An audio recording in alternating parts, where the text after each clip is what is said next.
Maranata, Senhor está viniendo. 27 de abril, vida doble. Nossa comunhão está com Tata e com Suyu, Jesus Cristo. 1 Juan 1, versículo 3. Nada não está mais necessário de nosso trabalho. Outro, que é resultado não prático de comunhão com Deus. Nós precisamos de nossa vida diária, que nós temos paz e sossego em Salvador. Sua paz em nosso coração, lo brilharia nos cara. Comunhão com Deus, lo enoblece o caráter e a vida. Gente lo reparar e queda observar-nos. Mesmo coisa maneira estava de que promete discípulo. E mira, que nós estava junto com Jesus. E sabe, lo dune trado poder com nada outro por dune. E não me ser permite isso mesmo, para o privado de poder aqui.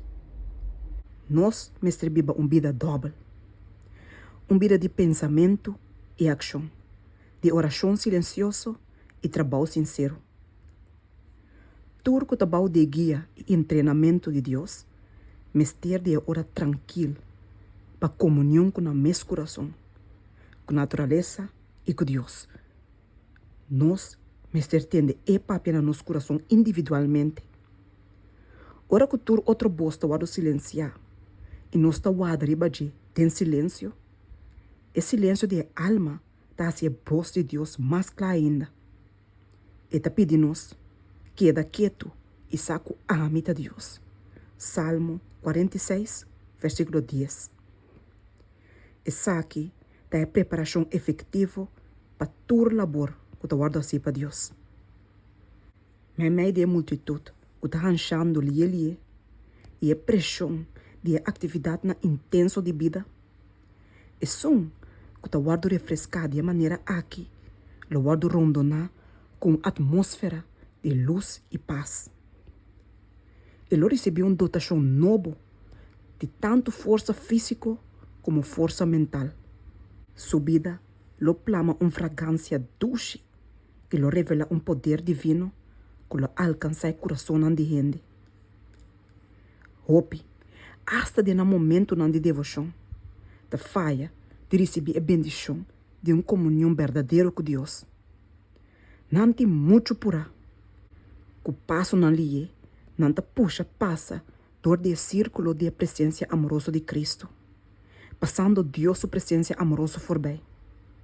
Porta, tomando diz pausa para rato dentro do lugar sagrado, parando diz rato só dentro sua presença sagrada, pero não nota guarda, riba seu conselho. Não tem tempo para quedar cerca do Maestro Divino. Quando não carga, não te regressa back no trabalho. E trado não aqui, nunca, do por alcançar o êxito de mais alto, de hora que não sinha o secreto de fortaleza. Não me ser dando mais tempo para pensar, para fazer oração, para guardar riba Deus, para uma renovação de poder físico, mental e espiritual. Não mestre de influência elevador de seu espírito. Ora não receber saque, não lo guardo revitalizar dor de vida novo e fresco.